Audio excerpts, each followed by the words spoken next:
Hello, hello, and happy Monday. It is Monday, June 23rd, in the day of our Lord Donald Trump. And boy, has it just been a boring weekend, Ted. Nothing to talk about, nothing to report. The world is in perfect harmony now under Donald Trump. The United States is peaceful and prosperous, and everyone's doing great. The homelessness has been cured. I don't know if you heard, Ted. That's awesome. Yeah. Love that. Yeah. No.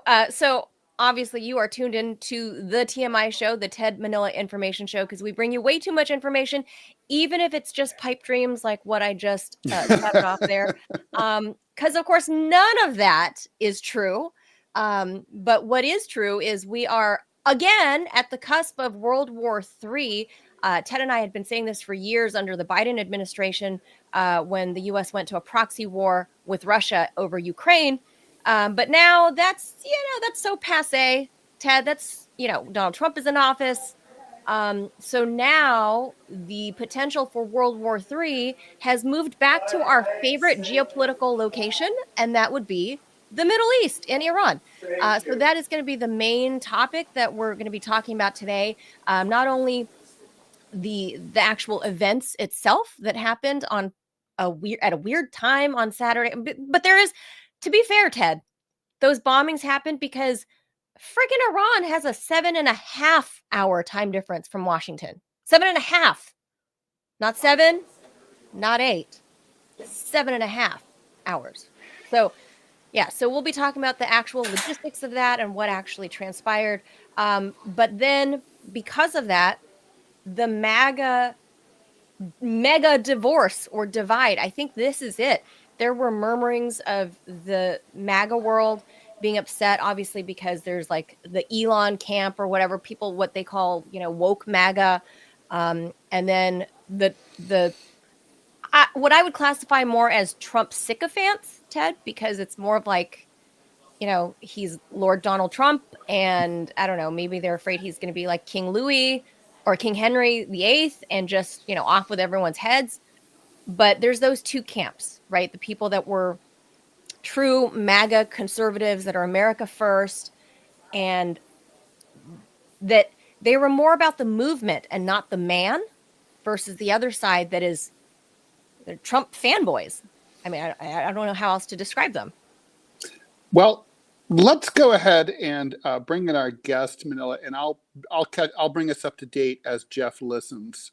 Get us up to speed. All right, here we go. So joining us right now to discuss all of that is friend of the show, Jeff Dornick. He is the founder and CEO of Pickaxe, a brand new free speech social media company that you guys can all go ahead and join. Let me pop his name up there. And Jeff also hosts a podcast. Jeff, I'm sorry, tell us the name of the podcast again.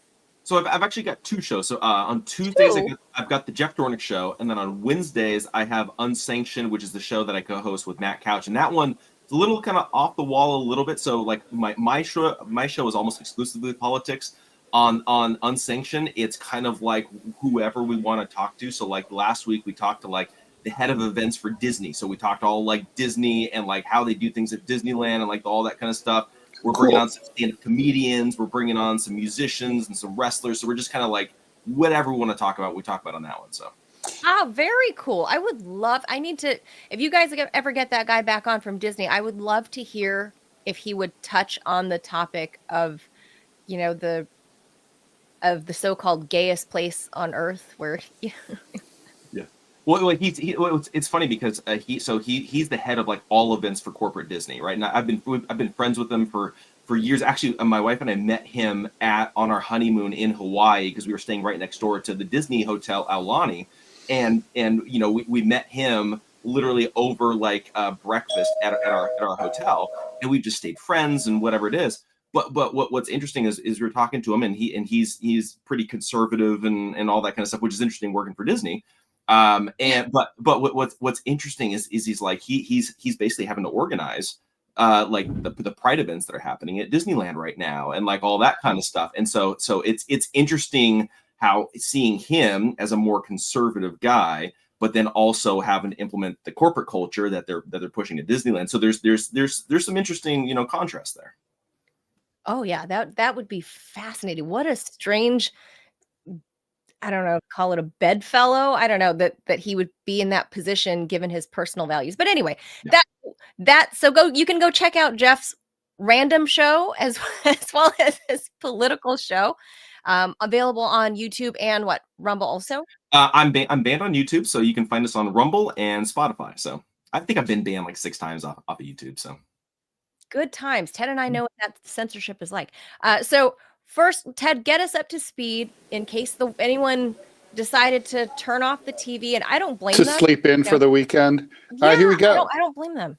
Tell us what happened. Iran continues to promise retaliation for those American strikes on their critical nuclear facilities as it launched another wave of missiles and drones against Israel.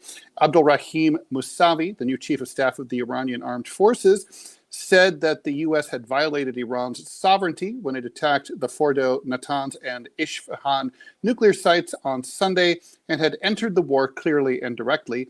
Ibrahim Zolfagari, acting as spokesman for Iran's retaliatory strikes against Iran, said in his latest TV statement that the American attacks were meant to revive the dying Zionist regime, but will actually serve to expand the scope of the legitimate and various targets of the Iranian armed forces and create grounds for expanding war in the region. Referring to Trump, Zolfagari said, and gambler Trump, you may start this war, but we will be the ones to finish it. Not ominous at all. Iran's army announced earlier today local time that it had fired dozens of one-way drones with anti-fortification explosive warheads at Israel. It said that the majority of the projectiles fired since the early hours of the day had successfully reached their targets. We don't know if that's true or not. Sirens were sounding across Israel before noon local time, with a large number of impacts recorded in several areas, including the Ashdod area in southern Israel and the Lachish area that's south of Jerusalem. Trump also raised the question of regime change as senior officials in the administration warned Tehran not to retaliate. It's not politically correct to use the term regime change, but if the current Iranian regime is unable to make Iran great again, why wouldn't there be a regime change? MAGA, as Trump wrote on Truth Social. Trump's post came after Officials like J.D. Vance and Pete Hegseth stressed that they were not trying to overthrow the government of Iran.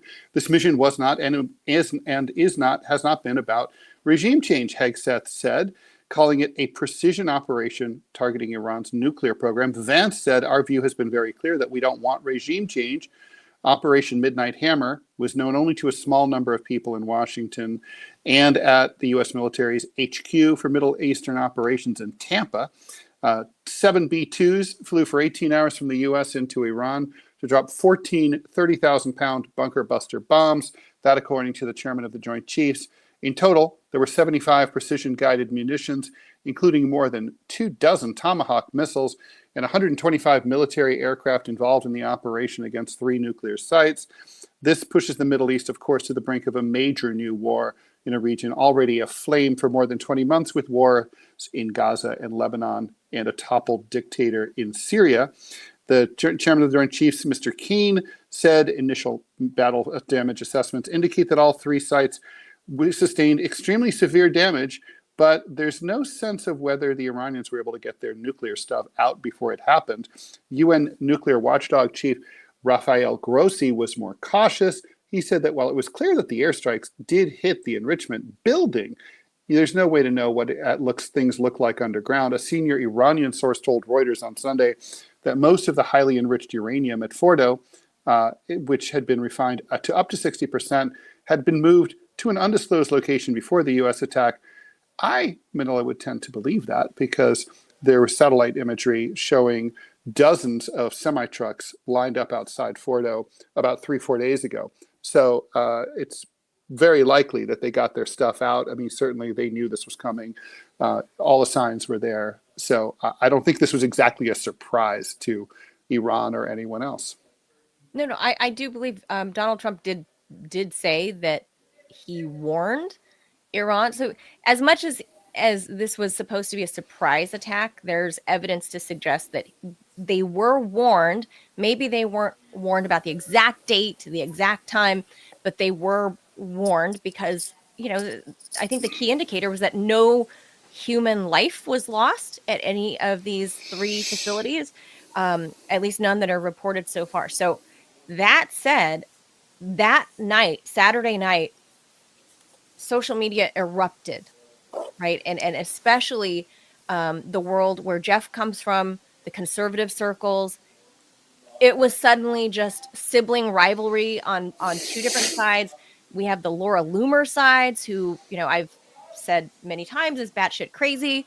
But, I mean, sometimes broken clocks are right, but at least twice a day. This time, the other, all the other hours of the day, Ted, it's wrong. And she was attacking Jeff. She was attacking Thomas Massey. She was attacking and anybody that didn't fall in line behind Donald Trump. And I feel like if you look at that like 3-minute speech after the bombings that Trump gave at 10 p.m. Eastern time, when he walked over the same hallway that Barack Obama did when, if you guys recall, when Barack Obama announced the death of Osama bin Laden. But this time Trump was flanked with J.D. Vance, Marco Rubio, and Pete Hegseth. And if you pay attention to when they're walking away, Marco Rubio has this oh shit look on his face. He walked away. I mean, he always has that look on his face. He had his head down, like either he was scrambling to like, oh my God, what is in store for me this weekend? I'm gonna have to do the media rounds. How am I going to answer to this? And sure enough, if you look at the media rounds he did on Sunday and all the Sunday talkies, he was flustered. He had no response about nothing tangible and real other than to say that, this was the right thing to do. What do you say to all that, Jeff? I mean, I feel like even behind closed doors, Trump world is not really cool with this decision. Yeah, I mean, outside of the Trump sycophants, that, like you said, where they just, anything that Trump does is good because Trump does it. I feel like I was getting flashbacks with a lot of the justifications for this, going back to the WMDs back with Iraq, and it was the same line of thinking, and it was really interesting, because the thing that I kept hearing is that our intelligence keeps telling us that that they have access to nuclear weapons, and that they're developing this and they're doing this, and you're like, they also told us that Iraq had WMDs. So are they actually trustworthy? What's actually going on here? And then there was this narrative that was going around, and I think a lot of that launched from that conversation between Tucker Carlson and Ted Cruz, where Ted Cruz had brought up that Iran had hired hitmen in order to assassinate Donald Trump. And even like Tucker's like, I haven't heard about that. What the heck is going on here? And why aren't we already at war? And I thought that was a very good question, because it's a very good question. If Iran had actually hired hitmen multiple times to assassinate Donald Trump, the president of the United States, and there's no retaliation, silence for the first however many months of this presidency, no national manhunt, nothing.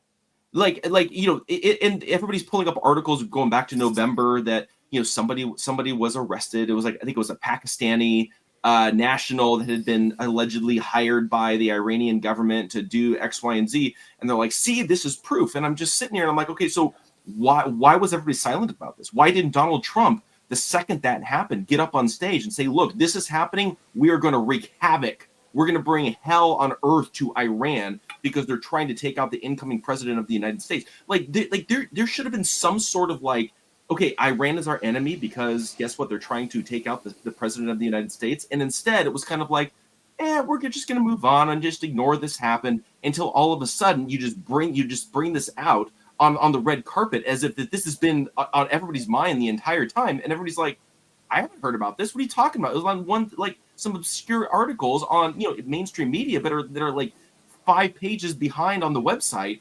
And you're just like, what the heck is going on? But again, they're pushing narratives, and I'm just getting flashbacks to Iraq.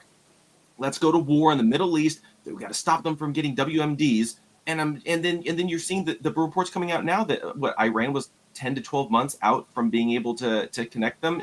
What was the urgency? I don't understand any of this. Well, Jeff, you remember the whole WMD thing? One of the most iconic pictures for WMDs was the Colin Powell, little test tube picture of fake anthrax. Right. And this weekend, what we saw was Tulsi Gabbard was being compared to that, because Tulsi back in March, I mean, literally just a few weeks ago, at the end of March, it hasn't, it's only been 2 months. She reposted her now infamous quote of literally saying that the IC has no evidence. At this I wouldn't point, call it infamous. I would call it truthful and most likely accurate. Right. Yeah. Well, that the IC had the whole of the intelligence apparatus of the United States has zero evidence that Iran was developing nuclear weapons. Although the full quote, she goes on to say, and I'm paraphrasing, is that they have enriched to the highest levels that they ever have, but there's also no evidence that they're pursuing a nuclear weapon. Mm-hmm. And so she reposts that because everyone was posting that clip of her. She's like, here's the full context. And then she basically backtracks on what she said in the video, but it really doesn't. But we know that what was said in the video was true. And you know how we know it? Because if it wasn't true, angry members of the intelligence community, whether it be at CIA or elsewhere, would have spoken out. They would have leaked it. They would have complained. It's true that was the assessment of the intelligence community. So it's interesting. I mean, so I guess here's the question, right? I mean, this is a two-parter for you, Jeff, and Manila too. I'd like to hear what you have to say too. This can go in one of two ways. This can end up being this incident over the weekend can be the end of it. It could be the end of military action against Iran by the U.S. In a month, we may be all talking about something else, and then this could be there could be a retaliatory strike against U.S. interests or U.S. assets or U.S. troops in the Middle East that then draws the U.S. into a deeper conflict.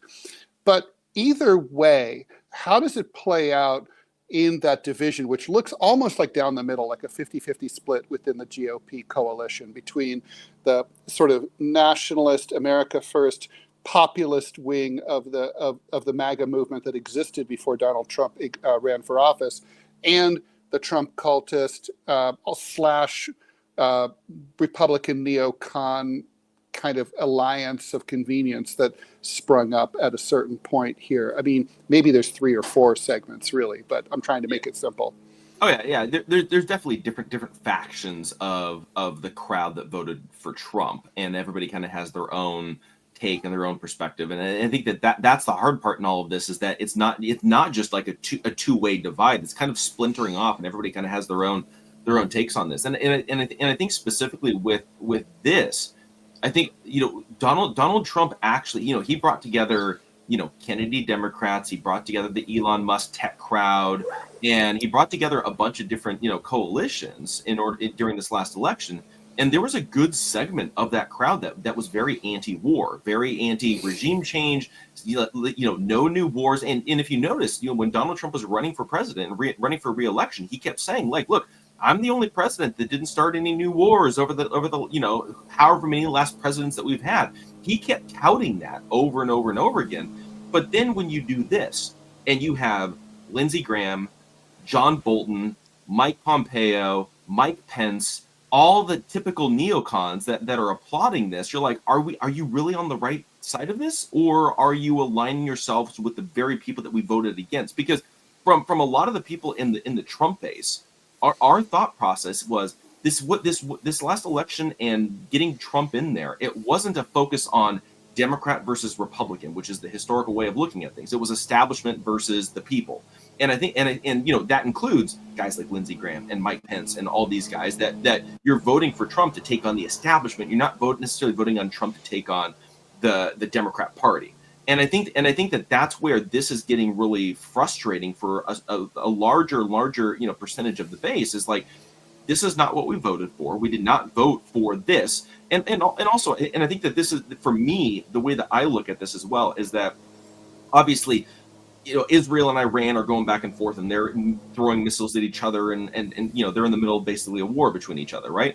Now, if Iran was actively invading Israel, I could understand Donald Trump coming in and saying, look, we're going to provide support. We're going to help defend Israel because they're getting attacked by Iran. Israel's our ally, all that kind of stuff.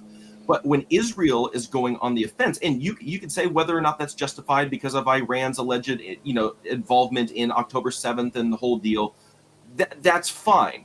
But this is Israel's war.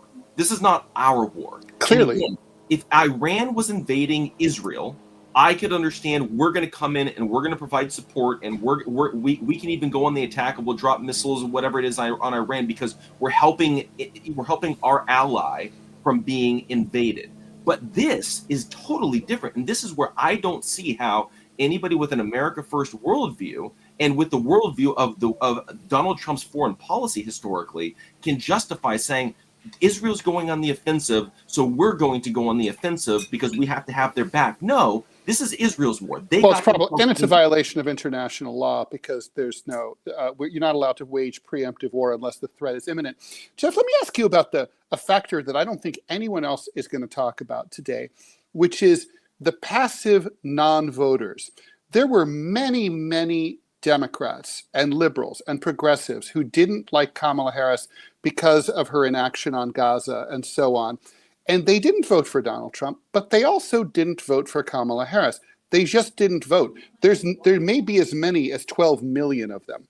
Donald Trump is president in part because of these non-voters who basically, in part, thought, if Donald Trump did get elected, it wouldn't be the end of the world because, in part, we like his skepticism of foreign interventionism. We're okay with that. We're not scared of Donald Trump, even though we may disagree with him about a lot of stuff. So we're just going to sit on our hands. They're a factor too, right? I mean, they're disappointed today. Yeah, no, they definitely are. I think that this is where, for me, and this is just looking at from my perspective, I've kind of walked away from the Republican Party during this last election cycle. I walked away from Trump and I backed RFK Jr. And then the only reason I voted for Trump was because Kennedy came back in and they aligned and like the whole deal. and I wanted to get Kennedy in there too. with HHS, right? There's a lot of disaffected, even Republicans that still voted for Trump because it was Trump versus Kamala. And like you said, there's a lot of Democrats that didn't vote at all in this last election because it was Trump versus Kamala. And so I get that. But I think that what's been interesting for me specifically is that I feel like this second term has been severely disappointing to me, and then a lot of those people that that either came from the Democrats or independents and voted for Trump, or like you said, those disaffected Democrats, right? It's been very disappointing because there's been all sorts of promises that have not been kept, and the ones that have allegedly been kept, it's all been a facade. It's all for a headline, but then when you actually look at the crux of it, they're not actually implementing anything. We were promised all these files, we weren't given them. Like, you could just go down this list. And so with this, it's like, okay, Donald Trump has touted, I'm the only president that hasn't started any new wars. And then what does he do? He goes in and bombs Iran. And you could say, well, they're just mincing words, right? They're like, well, he's not starting a war. It's just a military strike. Okay, but how do you think that this actually plays out? Like, you're going on the offensive, bombing Iran with a country with 100 million people in their country, 90 million people in their country. It's a pretty decent sized country, about a third of the size of the United States of America. So we're going to go on the offensive. And what do you think is going to happen? That they're just going to roll over and say, "Oh yeah, you bombed us. We're done. We surrender." All that. No, this gets us sucked into a war. I think it's a very slim chance that they just roll over and surrender. We're going to get sucked into another war in the Middle East.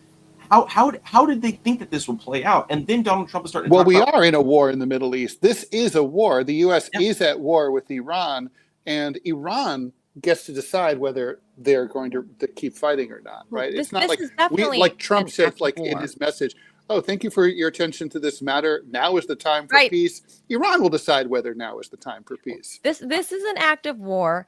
And when you have members of Congress, like I have Thomas Massey's tweet up there, he says is this is not constitutional. He's right. Right? This is, and he's absolutely right, because Congress did not vote on this. Congress didn't vote on the WMD war in Iraq and Afghanistan either. So there was more authorization there, because there was the 2000 post 9/11 authorization to use military force, which they relied upon. Yeah, and a bullshit old AUMF. But this one is like, it was unilateral action on behalf of Donald Trump. So Massey is a hardcore constitutionalist, tweets this. Trump now, I don't know if you guys heard, just literally early this morning, Trump has launched a brand new, I don't know if it's like a PAC, but at least some sort of group to unseat Thomas Massey, who is actually wildly popular in his districts. I don't think he's going to stand in any position to lose it. I think the people of Kentucky really, really support Thomas Massey. And I think what that shows is Donald Trump, like, this is over his head. Like, he doesn't get that all these people, including people like me, who I'm technically a registered Democrat, and I voted for him mostly because I did not support Biden, and I was not going to support Harris. I traditionally vote outside of the Democratic Party ever since Al Gore, but I wasn't going to vote for them. So I voted for Trump as a rebuke of the Democratic Party, right? So there were people like me who were furious this weekend because although, Manila, I would, seriously, I've got to say, I can't let it lie. I mean, you knew that Donald Trump was a big Zionist. You knew he was deep in the pockets of Israel. Yeah, but so was Kamala Harris. So right, but I'm just saying, you knew Trump was like this on Israel. One of the two Zionists was going to win. It doesn't matter. At the end of the day, Israel wins. America never wins. I just wanted to be able to say one time, you voted for a Zionist. You got a Zionist. And if you voted Harris, you would have gotten a Zionist. It didn't matter if I voted for Jill Stein like I have in the past. She's not going to win. I didn't vote for a Zionist. She's not going to win. Ironically, I voted for the Jew who's not a Zionist. Right. I love Dr. Stein. She's a lovely, lovely human being. I've met her many times, interviewed her many times, and I loved her and I've supported her many times. But in this particular dog race, I voted for Trump because one thing was for sure, he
proved, there was evidence in his last term that he did not get us involved in any new wars. So I thought, well, at the very least, I can have that. If I vote for Kamala Harris, she's just going to continue her backroom deals that she had with Benjamin Netanyahu anyway. And I thought maybe this time, since Trump would be a lame duck, then maybe, just maybe, he might, like put out a stiff arm to Benjamin Netanyahu and say, screw all of you. I'm running with my America First platform, and I'm going to mean it this time. But of course, he's failing us again. And because it's every last neocon that chirps in his ear, whether it's Mark Levin or it's Sean Hannity or it's Lindsey Graham whispering sweet nothings and batting his big eyes at him. Somebody gets to Donald Trump and he's like, okay, let's issue this. And then he goes after people like Thomas Massie because Massie stated an actual factual statement. What Trump did was unconstitutional. Yeah. Well, and I think to kind of, piggyback off of that as well is like you look at Thomas Massie, who is looking at the process of, how you're supposed to declare war, how you're supposed to do things. And then Donald Trump and the MAGA sycophants, they're looking at it from the perspective of the ends justify the means. And so to them, it's well, we have to stop Iran from getting nuclear weapons. So how dare you say that this isn't constitutional? It's like, but there is a process there, and it's there for a reason. So that way you don't just have a president going rogue and declaring war and going into all these different kinds of wars. And that's not his authority. Yes, he's the executive in chief, but also or the commander in chief, but also on the flip side, there is a process for he cannot go to war unless Congress declares it. Yeah, the only exception is if it's like, let's say the Canadians cross the border. Right. Trump doesn't have to wait to ask Congress for permission. The president, it's like, that's an imminent emergency, got to take care of it right away, deploy troops. Although to sustain the war, he would have to go to Congress, but in the immediate. So, and there was no emergency. And I think that's the crux of the matter here, right? I mean, and I think that's where there would be doubt in Congress, including among some Republicans. There's really zero evidence that Iran was planning to create. There's a fatwa against it, right? I mean, they're going to have, if they change course, they're going to have to radically reverse their course. The Iranian government's been very clear here that they didn't want nuclear weapons. And I want to be clear, there's no reason they shouldn't have them. There's no law against it. The U.S. doesn't get to decide who gets them. They can join the nuclear club if they want. They haven't broken any laws. They haven't done anything wrong. They didn't lose any wars that required them to promise not to have them. I mean, it's who are we to tell them what to do? Yeah. Well, it's a good point because it's like if you're looking at things very pragmatically, you could make the argument that, look, we don't want a country like Iran to have nuclear weapons from a pragmatic standpoint. But also, when we're looking at it from just like you could say a constitutional perspective or whatever, like, why are we getting involved somewhere else? We keep saying we're America first, and if you notice back in Trump's first term, he kept telling all these other countries, look, put your country first. I'm going to put America first. You put your country first, and then other countries do that. Maybe they have a different worldview than us. And again, I totally disagree with a lot of the worldview that's in Iran and all that kind of stuff. At the same time, you can't make this argument that, look, we're going to put America first. You're going to put your country first. And, and now he's even saying, like, make Iran great again. It's like, well, they're doing what they think is best for their country at that time. As long as there's not an imminent threat on us, which there's zero evidence that there is, I don't know why we're getting involved in the politics and the decisions of a government in another country that has nothing to do with us.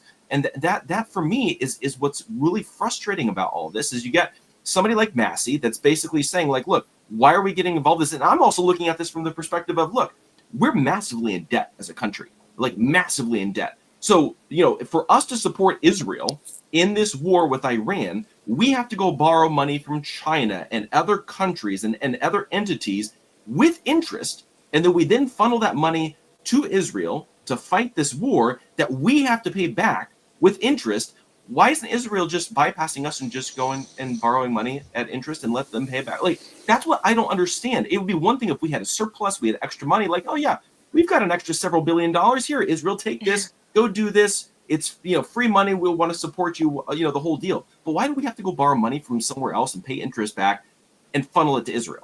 Well, Jeff, I think I'm really glad that you brought that up. That we pay between $3 and $4 billion a year to Israel, not including the supplemental stuff for wars like this, right? That's just their general thing, and people forget why we do allowance, that. Ted. But like I know you guys remember, this all comes out of the Camp David Accords, right? So Jimmy Carter told Anwar Sadat and Menachem Begin, all right, you crazy kids, how about if you'll stop fighting if I pay you guys $3 or $4 billion a year, like forever. And both Egypt and Israel were like, okay. And they stopped fighting. Well, Egypt kept up their end of the bargain. They haven't started any wars with anyone. They're not like bombing foreign countries. They're doing their part, right? Israel is not fulfilling their end of the bargain. They were told, you're going to calm down in exchange for $3 billion a year. They haven't calmed down. I think it's like a parent would cut off their allowance. Right. When your kid misbehaves, you take away the allowance, or you take away the iPad, or you take away their Robux, like you don't keep giving them like unfettered access to your bank account. Otherwise you end up raising a Hunter Biden. Yeah. Or a Bibi Netanyahu, and there's something, and there's, look, okay, I'm the lefty here. Okay. You guys tell me. Isn't there something galling about about the United States? You want to be America first, make America great again. It's galling enough to be pushed around by some other country.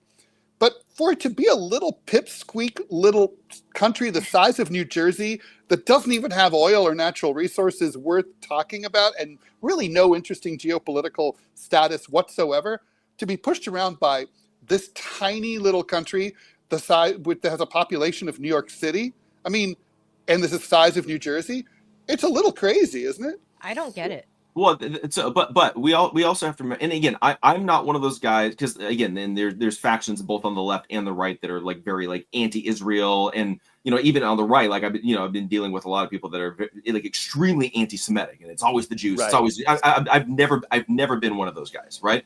But also, I'm sitting here and I'm looking at this, and I'm like, why are we having to get involved with this? But I think you bring up a good point, is that number one, there is a religious component. So there's a lot of, especially within the Republican Party, about why we get involved. And I think it's based on a warped understanding of God's promise to Abraham in the book of Genesis, where he was talking about the Jewish people, not necessarily the Israeli government. And I think that Ted Cruz really exemplified that warped theological understanding of the book of Genesis.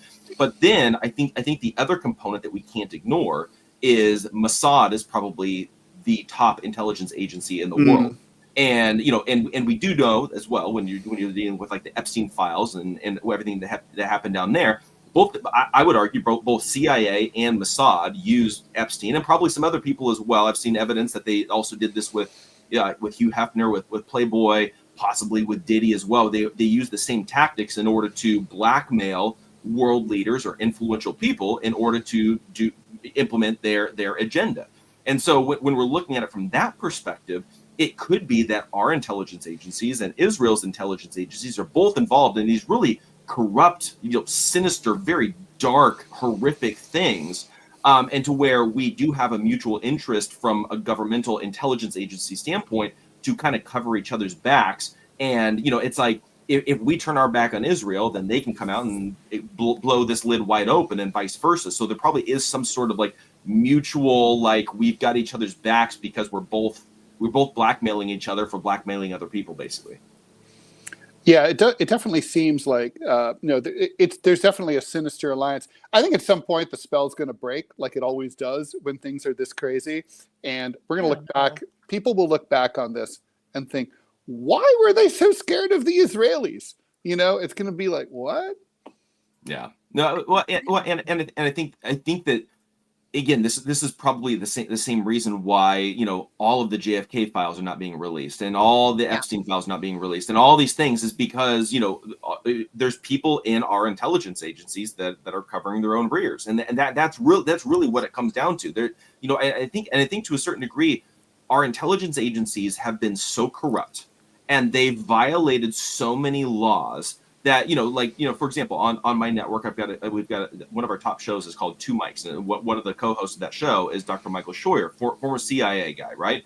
He's literally, his job under both Bush and Clinton was to track Osama bin Laden, go back to the Oval Office and tell them, here's where Osama is. You know, do you want me to take him out? And every time they're like, no, he's fine. We're just keeping an eye on him. You know, all that kind of stuff. But it's interesting because, you know, he came out. And he, you know, he's exposed the CIA. He's you know, very anti-Mossad and all that because of his personal dealings with these agencies and all that. And he's literally said multiple times, and I think on my show as well, he's like, there is no reforming the CIA. He's like, it literally needs to be burned down to the ground and started over from scratch. There is no fixing it because of how corrupt the entire system is. And he's like, the system is set up to where even the well-intended agents and people that are hired in the CIA, like, they are by definition corrupted because of the way that the process is set up within the agency. And so it's like when you're looking at it from this perspective, it's probably the same thing with Mossad and how corrupt our government is and how corrupt our intelligence agencies are, is that it's like they have to cover themselves because it covers up the entire system, because this would implicate probably the entire government of our country when you think about it. And I think that's why probably there is some level of we have to protect Israel because we have to protect ourselves. One big question for you guys. For metastasized cancer is what the CIA has become. Like, there is no saving it. There's no radiation you can do. There's not, like, it is fried, and it is destroying this country from the inside out. And honestly, you should talk to our friend John Kiriakou and have him on your show to discuss. I mean, you know, obviously he was the only one, I think. Correct me if I'm wrong on that, Ted. I think John Kiriakou is the only former CIA whistleblower to ever face the Espionage Act. I believe that's true. I'd have to look into that for sure. But let me ask both of you guys. All right, let's just game this out a little bit. The Iranians say they're not done. They could be done. They could not be done. I mean, you know, they're weak right now. They might decide that revenge is best served later and colder. That's probably what I would do if I were them, but they have internal domestic considerations as well. Iranian citizens are jonesing for revenge. So, I mean, if they attack, let's say they kill some American troops in the Persian Gulf, where does MAGA world stand then? Well, can I jump in real quick, Jeff? I mean, this is part of the problem with that is look, we started before these weekend attacks happened in Iran. We relocated, I guess we could call it that, the USS Nimitz, like this 50 or 60-year-old carrier strike group that's due to be decommissioned next year, like in a few months, like literally 6-7 months from now. It's due to be retired. They're gonna, you know, break the last bottle of champagne on it, retire the thing. But suddenly, instead of sailing that sucker back home, why are they moving it towards the Red Sea?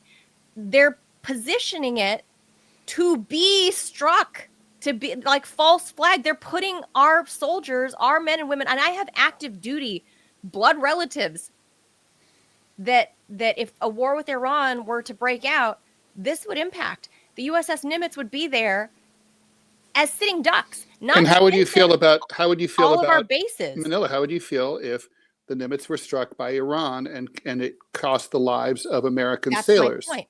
So how would the MAGA, not that you're a MAGA I'm person, not MAGA, how do you think MAGA world would respond? False flags, Jeff. I mean, we saw the rally around the flag effect after 9/11. Everybody on the left and right rallied behind George W. Bush, even with a dearth of any evidence. It didn't matter. It was the rally around the flag effect, which is exactly what's happening in Iran right now. They're having a rally around the flag moment. But I think that's what Trump's counting on. Just like they did when Trump in the first term killed Qasem Soleimani, right? They had a huge, I mean, if you saw video from Qasem Soleimani's wake or funeral, there were tens of millions of people in the street, tens of millions, like a sea of people marching in Tehran for, to celebrate the life and show respect to this man. So that we're seeing right now a rally around the flag effect in Iran. And I feel like potentially the same thing would happen here if the USS Nimitz got struck. But of course, we have to point out the fact that the DOD under Pete Hegseth directed them to move there, putting them in a position to be sitting ducks. We have bases all over Kuwait. We have tens of thousands of people in Kuwait. We have thousands of others scattered around in embassies and smaller military installations all around Iran that would be sitting ducks. So Manila, answer my question. What will happen if that happens? I think all of America starts rallying around the flag, because all it takes is a visceral moment like Pearl Harbor to get everybody around. And everyone forgets how we got there? Is that basically it? We've seen this stupid playbook over and over and over. And this is what happens, undoubtedly. It's human nature. You're going to rally around your president, whoever it is, whether it was Harris or Trump. If something happens to your people, there's going to be a rally around the flag effect. And it's been proven time and time and time again, over and over, all through history. And I don't think that's going to change, because that's human nature. It's not a party, it's a bipartisan thing. It's just human nature. However, I do want to point out that Democrats loved what, outside of Ro Khanna, Democrats loved that Trump did this. People like Chuck Schumer, who are also Zionists, are quietly supporting Donald Trump's actions in Iran. They love this. So you're already seeing a bipartisan agreement and support for what he's doing here, because Democrats, just like the neocons, also get their pockets greased by all the same, weapons manufacturers. And then they're starting to demonize this guy on screen, Tucker Carlson, who's speaking out against it. And if you don't mind, Jeff, can I play the soundbite so we can? I mean, it speaks to this exact thing, and you can respond to it. I really love Trump. I think he's a deeply humane, kind person.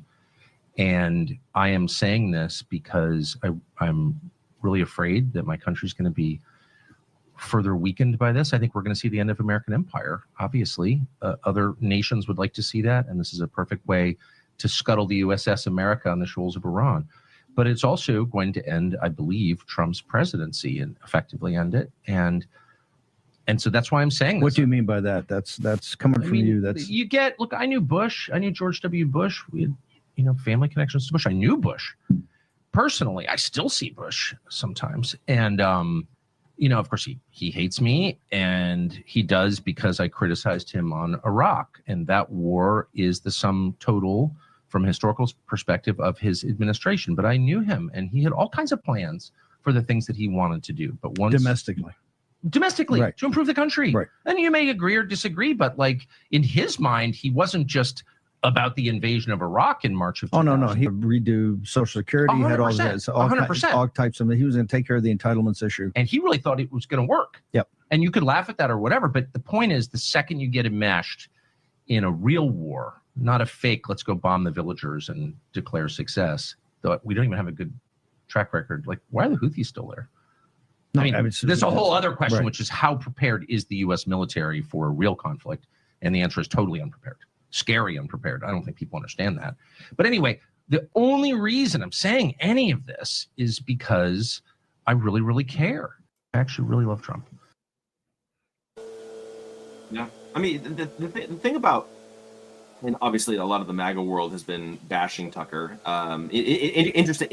Interestingly, Bannon obviously has been very open with, it's pretty in alignment with Tucker. Obviously, there's variances and all that kind of stuff.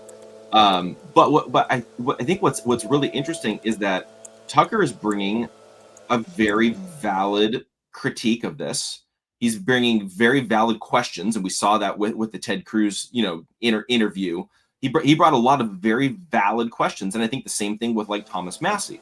And what's happening now is because they're not falling in line with Donald Trump, all of a sudden now they're seen as anathema to the MAGA base. And I think that it's evidence of the fact that America First and the MAGA movement, it's no longer based upon Trump's worldview. It's based upon Trump and his decisions that he makes right now. I have Donald Trump's book on my bookshelf right now that he wrote before he ran for office, that he came out, that was basically his entire policy statement on, that he laid out before he announced that he was running for president. Like, this is not what's in that book. This is not what he sold to everybody when he came out with MAGA and America First and all of that. But all of a sudden now, because Tucker Carlson is more aligned with the old Donald Trump of that worldview that he laid out, because he's not morphing with what Donald Trump is doing now. Now he's seen as a traitor. He's not a part of the movement. He doesn't represent MAGA. He doesn't represent America First. And I'm over here looking at this and I'm like, I always say, I was a Trump guy going all the way back to 2012. I wanted him to run instead of Mitt Romney. And I was severely disappointed that Trump didn't run and he backed out and endorsed Mitt Romney back in 2012. And so, like, I always say, like, I've been a Trump guy since before all the rest of these Trump sycophants, right? And I'm looking at this, and I'm like, this is not the reason why so many people came over and supported Trump. And guys like Tucker Carlson, I think, are bringing up valid critiques, valid conversations, valid questions that need to be answered. Thomas Massey, same thing. We do need a process. We do need to ask these questions. What's the end game? I don't understand what the end game is when it comes to Iran. Nobody's told me what the end game is. Like, you could say, oh, regime change, or, oh, we need to denuclearize Iran.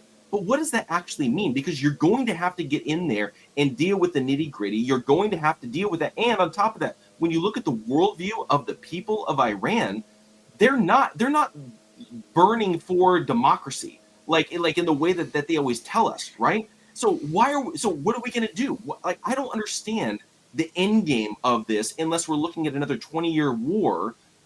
Like, there is no game plan. I don't understand this.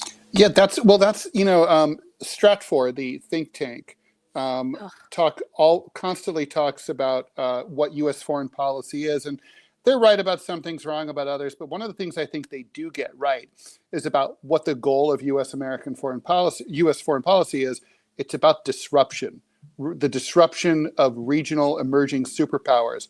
Iran is the emerging, or should be emerging, regional superpower in the Middle East for obvious civilizational and size and economic and political reasons. And the U.S. just wants to disrupt it. We don't have war aims in the traditional sense of we are going to go in and drive the Iraqis out of Kuwait, and then we will declare the war over. We don't have a war aim and we are going to demand the complete defeat of Nazi Germany and Imperial Japan. This is like the lack of answers is part of the system. And I don't think this is the way things work now, but I don't think it's a good way to run a country or a foreign policy. No, you're totally right. And this, I feel like we're getting set up for a very long-term war while being told that this is just a one-off. And and it's interesting. I have a buddy of mine, that's friends with General Flynn. And now Flynn, again, controversial. I like some things about him. There's a lot of things I don't like about him, whatever it is. But he recently went and he met with Trump for a few days in the Oval Office, maybe a few weeks ago. And he told my friend, he's like, we're screwed, because 75% of the people that are surrounding Trump are these neocons, right? They can't be trusted. They're the establishment neocons and all that kind of stuff. And so now we're seeing the results of this staff selection. And I trash Susie Wiles all the time. I do not trust her. I think she's completely antithetical to everything that is the America First agenda. She's the Dick Cheney of this administration. And I have a lot of concerns about her and the people that she's selecting to surround Donald Trump. I don't see the end game except for a long-term war, which I don't think that MAGA and America First wants. But I also feel that if Donald Trump gets us into a long-term war, and let's say Iran falls for this false flag, like you were talking about, Manila, like, I think that the MAGA sycophants will fall in line and they'll push this. We need to destroy Iran. We need to do this. Right. But again, nobody is selling me on the strategy. Nobody's selling me on the agenda. Nobody's selling me on the end game. Nobody's selling me on why. But why are we actually doing this outside of the overly generalized statement? We don't want Iran to get nuclear weapons, which is the exact same overgeneralized statement of, we don't want Iraq to get WMDs. Okay, so but what does that mean tangibly? I need a strategy. How do you affect this? How do you keep this from happening?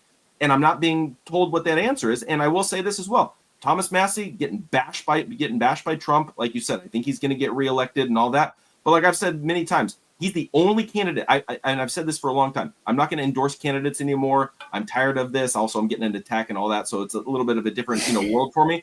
Thomas Massey, the only person I'm endorsing right now. And if I have to go to his state and campaign and do whatever it is, I will do it, because I'm sick of this. Like, you have to be a part of the Trump cult or else we're going to destroy you mentality. Like, Thomas Massey is the only candidate I am or will endorse coming up in these midterms. Jeff, thanks so much for joining us. Manila's going to stay on with you, but I've got to bow out. No, we got to wrap. It's almost 11 o'clock. I'm wrapping. I'm gone. Bye, guys. Oh, Ted's got to run. Robbie, I'm going to add you to the stage if you have one last question for Jeff, because we'll bend his ear for a full hour here. Well, not so much a question. I mean, just more of a statement. I mean, I was MAGA back in 2016. I love candidate Trump. What sealed the deal for me with Trump back in 2016 was that debate in South Carolina on Valentine's Day, when he destroyed Jeb Bush by calling out, in front of the entire world, the lies that the Iraq War were based on. Yeah, that's the Trump I wanted. I got Benjamin Netanyahu and John McCain instead. So Trump lost me back in 2018. We started pushing red flag laws. We started saying, well, you take the guns first, you do due process second. That's not what I voted for. That's not what I'm about. And here with this term, I didn't vote for Trump. I voted third party. The big because I knew it's going to bill, be more of the same. Yeah, that's gone to junk. Where is that now? That's gone to junk. We're now focusing on Iran, and where's the peace deal for Ukraine? I mean, none of it has come to fruition. Not just zilch zero. In my opinion, Trump has failed in every way, shape, and form. I think that mass deportations, that's gone. Trump has spent all of his political capital on Iran. I think that his domestic agenda is toast, and the fact that he's going after Rand Paul, who when Trump was politically dead was the only Republican senator who stood up for him and said Russiagate was a lie, and then Trump goes after him, just like he's going after Thomas Massey. That just goes to show me that Trump he tapped into something. His instincts were right, but in my opinion now, and Jeff, correct me if I'm wrong, I see Trump as the biggest enemy that the America First movement has. He's the biggest enemy. There are a lot of right-wing influencers in part of this new divorce that are saying MAGA is bigger than Trump. And even if he turns on it, they're still with the movement itself. And that he should be deposed and there should be like a coup for the MAGA movement. But who would it be? And then Trump fires back and says, I invented MAGA. So you like, bro, I don't think you get, like the meme culture, you can invent something, but other people can do it better. So But Manila, this is, and I think this is a very important point for the MAGA crowd to consider, right? Is that the whole idea of America First and MAGA was the worldview that Donald Trump sold to the American people. It was when he came down that escalator and he laid down his agenda in that first speech, people flocked to him, not because he was a celebrity, but because he laid out a particular agenda that everybody's like, finally, somebody's going to talk about this. It wasn't Rand Paul. So I remember in that election cycle, Rand Paul came out with his, like, I forget if it was like 68-point plan to deal with illegal immigration. It was super complicated and convoluted. And Trump's like, build a wall and deport illegals. Can we do that? And people are like, yeah, let's do that. Like, it's a very simplistic thing where you're just like, yeah, I can get behind that. That was the beauty of Donald Trump when he ran for president, right? Agreed. That was the agenda that he sold to the American people. Look, let's not get in wars. Let's root out the corruption. Let's kick out all the illegals. Let's build a wall. All that kind of stuff. But now here we are, where now MAGA has morphed from being about the worldview that he sells to the American people to now it's Donald Trump's movement. And I think that that's the problem that we're now faced with is this a political party that Donald Trump is basically the king of the political party of America First, or is this a worldview of people? And this is where Thomas Massie is right. He is America First, and he is putting America first. I would say that I'm America First because I want to put America first. Tucker Carlson is America First because he wants to put America first. Yeah. Exactly. But it's a worldview. It's not a Trump sycophant mentality. It's not a cult worship. And I think that that's where this divorce is lying, is you have the people that are following Donald Trump, and then you have people that are following the worldview that he laid out when he first ran for office. And that's where I think that this divorce is falling into, that I think we need to be able to figure out, okay, so now which one is going to win the America First movement? Is it going to be the worldview, or is it going to be the personality? If it's the personality, we're going to have Donald Trump, and then we're going to have J.D. Vance, and then probably Don Jr., and then it's just going to go down this line of this MAGA world where they're passing the mantle to the next guy. Or is it going to be the worldview, which is going to be more the Thomas Massies, the Rand Pauls, the people that are ideologically America First? And that's where this divorce is. And if I have to pick, I'm picking the Thomas Massie, Rand Paul side. I'm not picking the MAGA sycophant, Donald Trump worship side. I'm with you on that. I'm not even a Republican, and I support Thomas Massie over and over and over because it's sane and sound worldviews on how we handle. It's not isolationism, although the granddaddy of that, Ron Paul, who I adore too, and is honestly just a kind, very sane, still sharp as a tack, and not in the Joe Biden kind of a way. But he was the granddaddy of saying, like, let's not get involved in all of these foreign conflicts. Like, let's fix America. I would say he was the granddaddy of America First.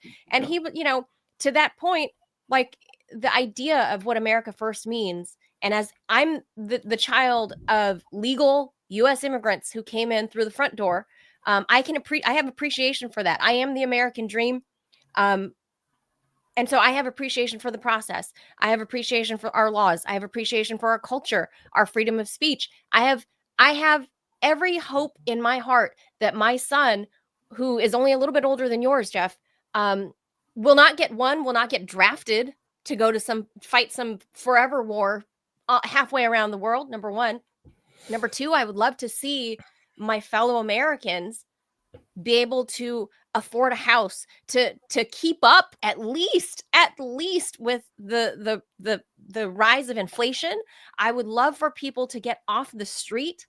I mean, I've had homelessness impact immediate family members of my own. I would love, that's America First. Let's my husband is a vet. Let's take care of our vets. Let's take care of mental health. Let's get people jobs, pay levels that match the rate of inflation. That's America First. It's not this guy on the screen, because the first guy who presented it, and maybe, he was ahead of his time, was Ron Paul. And I'm a big fan of Dr. Paul. And that's, even though I'm technically a registered Democrat, I haven't voted that way ever since I discovered Ron Paul in the early 2000s. And I went, wow, this makes sense. And Trump kind of hijacked all of those ideas and made them marketable. It's a very good point, because the thing that I've always said about Ron Paul is that, like, when he ran for president, was it 2012? Was it 2012 that he ran last time? 2012, I think. Yeah, and I remember, and I've said this many times.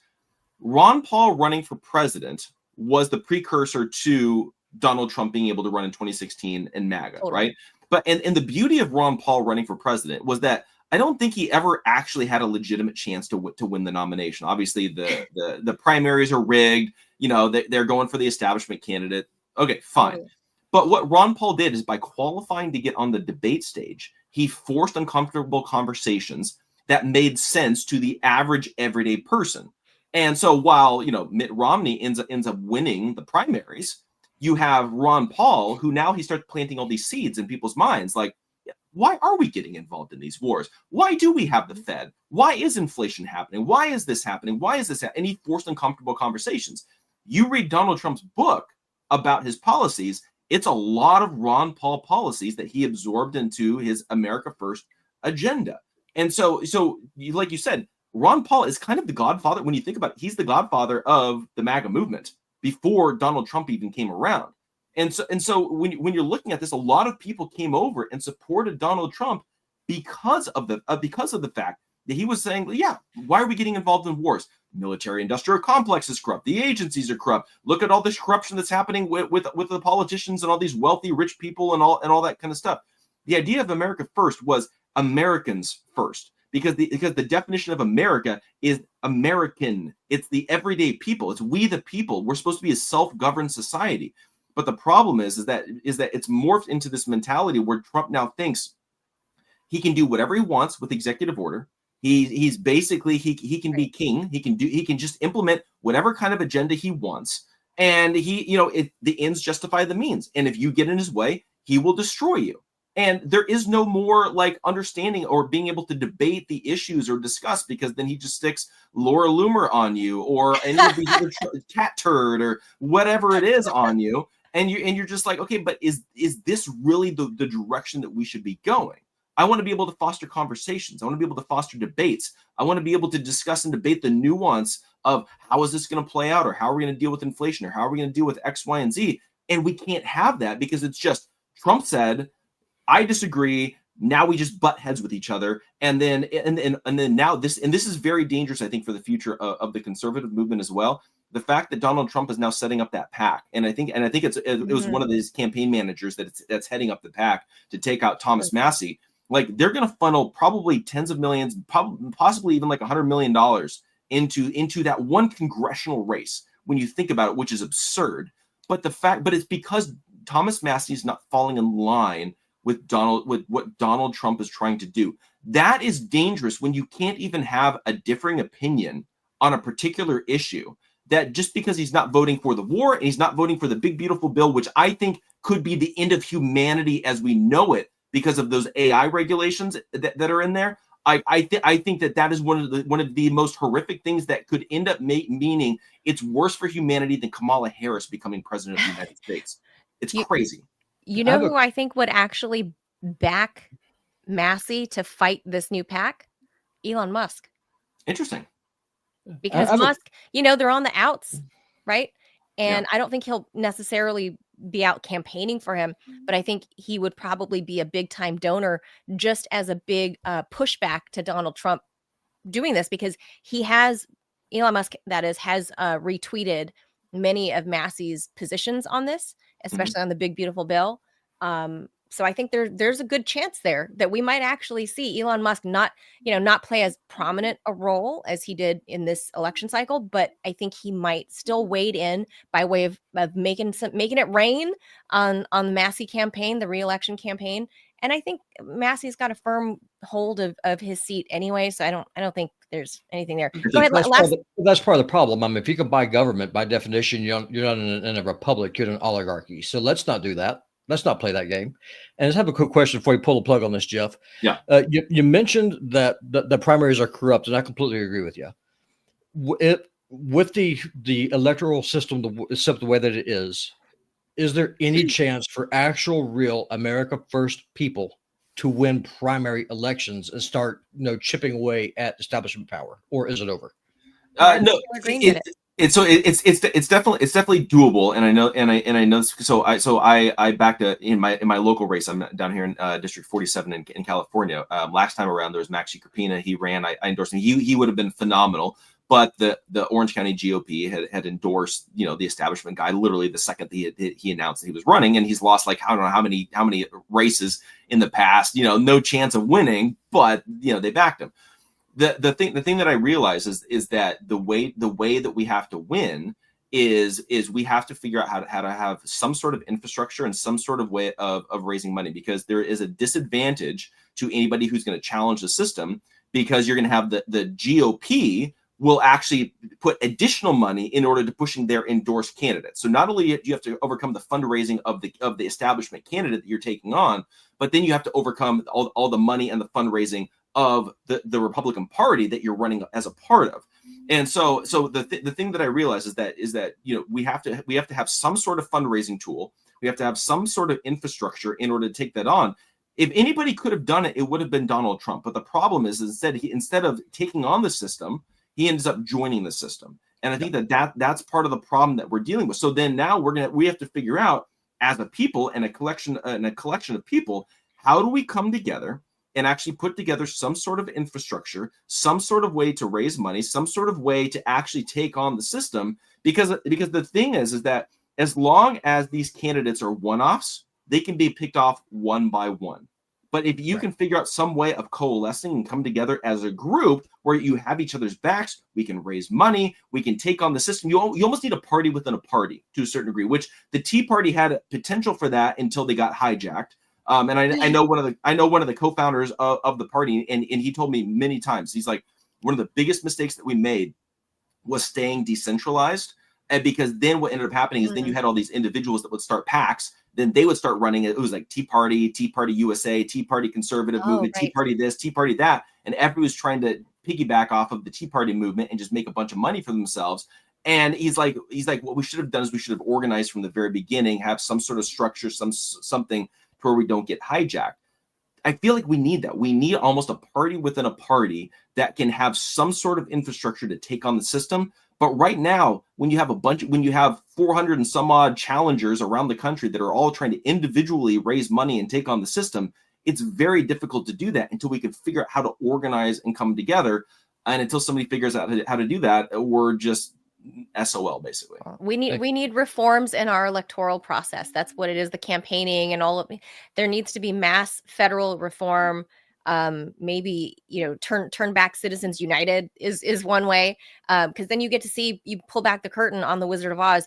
But while that curtain's there, we have Elon Musk, who is floating the idea of, hey, should we have a new third party? It's like, dude, there's been third and fourth and fifth parties out there that they can't even get on the stage because of our stupid election system and how they have, on the Democrat side, it's one set of rules. On the Republican side, it's another set of rules, how you get on, all 50 ballots and blah, blah, blah, blah. Yep. We need one uniform system to be like, hey, here's how you get to be on any state ballot. Like, you need this many signatures, you need this much money in the coffers, and just make it plain, clean, and simple. Whereas the Democrats have 50,000 different rules that they keep changing. The DNC does. Yep. Every step of the way in order to sandbag, people with real movements like Bernie Sanders did. So that way they can keep getting establishment people like Hillary and like Biden. Right. So until we get that, we're going to have this oligarchical system. We're going to keep having Elon Musk control. I mean, henceforth, I would say he's going to be a key player and kingmaker. We're going to have, Miriam Adelson. We're going to have foreign influence, big money. Actually, I don't know if she's a dual citizen, but maybe Miriam Adelson's a dual citizen. Maybe, I don't know. But at any rate, you're going to have these ultra rich people swaying elections because we have no electoral reforms on how we do this. So the Republic, as you've said to me a million times, Robbie, the Republic died like 100 years ago. So what difference does it make? This is the game we're in now. And this is what we have. So you got to make do with what you got, right? Like, deal with the country you got, not the one that you're wistful for from 100 years ago. So we got Elon Musk, we got Jeff Bezos, we got Mark Zuckerberg, we have tech oligarchs. So how do you position them to be a force for good for your however you define good? You join Pickaxe. That's how you do it. Yeah. So you guys go ahead and do that. Pickaxe is up and running, and check out Jeff's 2 shows in the middle of the week. Yeah, Tuesday and Wednesday. Tuesdays and Wednesdays. I've got so actually tomorrow I've got on the Jeff Dornick show. I've got Colonel Rob Manus is joining me, and he's a retired colonel in the Air Force. But interestingly, his job. So he was very high up in dealing with like nuclear weapons and all that. So he actually wrote the presidential handbook for how to deal with nuclear weapons and nuclear war. And so we're going to have him on because he's been very critical of the handling of this Iran strike, even though he's been an America First guy since day one, pretty much. But he said, interestingly, and I'll throw this out there as kind of a teaser for tomorrow.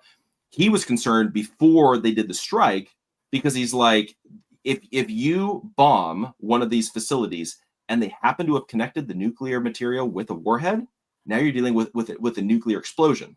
He's like they should have gone in and actually had basically boots on the ground, which I know Trump doesn't want. But we have no way of knowing, did we actually destroy the materials? Because nobody's seen it.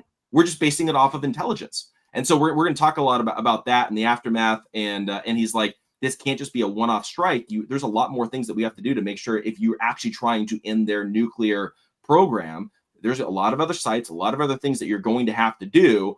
It's not just this one-off strike. So we're going to be talking about that tomorrow on the show at 10 o'clock Pacific time. So yeah, I will definitely be watching. Thank you, Jeff. Thank you. Stuff. Thank you, Jeff.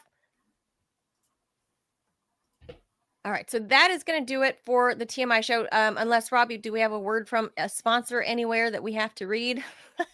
We do. Hold on 1 second. I'll pop it on up here and we'll make this happen. I'll read it. If you just click the buttons, I'll read the ad since we're short one TED. All right. Let me pop it over onto our chat for you here. 1 second. It has to populate. Yeah, that's this divorce is very bad, Robbie. Very bad. All right. And America, like all the voters are like the kids in the divorce. Yeah. All right. Pretty much. Right. It's there for you. Okay, here we are. All right. A word from our sponsor. Still haven't tried 1775 coffee? Now is your shot. The 1775 starter kit just dropped, only 1,000 units. You're getting the bold, dark roast that hits harder than a CNN fact check, the smooth medium roast, and the Vitality mushroom coffee for clean energy and laser focus, no crash, all single origin, small batch, toxin free, and mold free. Plus, you're also getting a gold spoon clip because freedom isn't scooped with plastic. A frother strong enough to stir up your coffee and your mother-in-law's political opinions, and a black 1775 tumbler that says, I don't take life advice or caffeine. From a woke sea witch. $170 worth of coffee and gear, yours only for $99. This is for the ones who've been watching 1775 blow up here on Rumble, wondering if it's actually worth it. Apparently it is, because our producer Robbie has been drinking it and he's able to work on and on and on. So go to 1775coffee.com/studio and grab your starter kit before they're all gone. Bold beans, clean fuel, and a morning routine that stands for something just like Rumble does. Start your day with coffee that actually backs what you believe. All right, so 1775 coffee. Thank you for that. Yep. So that'll do it for us. We'll be back tomorrow with more of our normal format, unless God knows what. I don't even know. I don't know anymore. I don't make predictions anymore. Well, we got to do another premium show, so we're going to be working on that. I know we're going to be doing a pre-tape with friend of the show, Scott Stannis. I'm going to be in the background of that one because this is not my forte. Just like you boys don't know what perimenopause feels like for, like people like me and Scotty, because you guys are non-uterine individuals. I'm a non-last stand awareness person. But you can fix that though, because you can read books or study things and say, oh, okay, so this is what happened. Like, no, basically what the show is going to be about is going to be about famous last stands. And so it's going to be kind of interesting. And so it's a historical. I'm a nerd. No, I'm a nerd. Ted's a nerd. Scott's a nerd. Yes. And Manila, she is the typical historically illiterate American that will be staying in the background.